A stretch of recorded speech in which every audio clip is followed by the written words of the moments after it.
মহানগরীতে ডেঙ্গি মোকাবিলায় একাধিক উদ্যোগ গ্রহণ করেছে কলকাতা পুরসভা।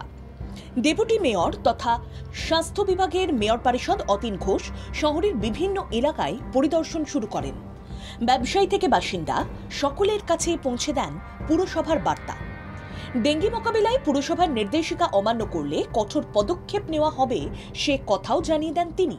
শুধু ডেঙ্গি নয়, শহরের সমস্ত ফাস্ট ফুড এবং খাবারের দোকানে ঠিকঠাক খাবার পরিবেশন হচ্ছে কিনা সেদিকেও বিশেষ নজর দেওয়া হয়েছে।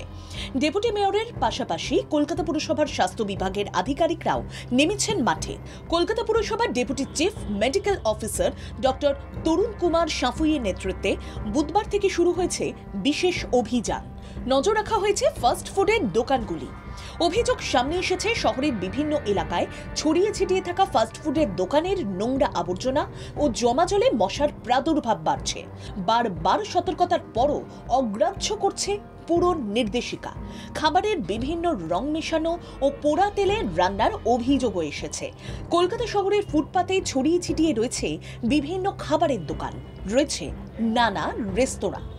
অপরিচ্ছন্ন পরিবেশ ও জমা জল মশার বংশ বৃদ্ধিতে সাহায্য করছে।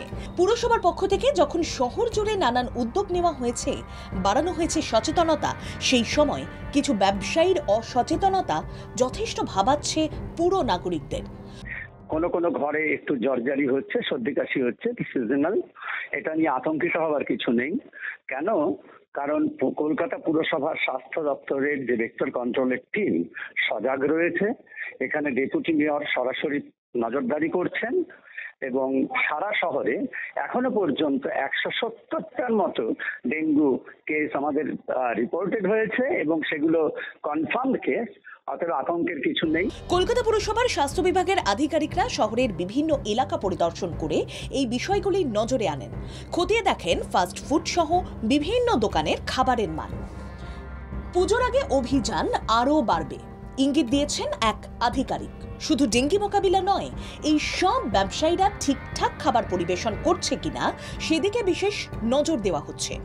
অস্বাস্থ্যকর কোনো মশলা বা পোড়া তেল ব্যবহার হচ্ছে কিনা সেদিকটিও খতিয়ে দেখেন তারা।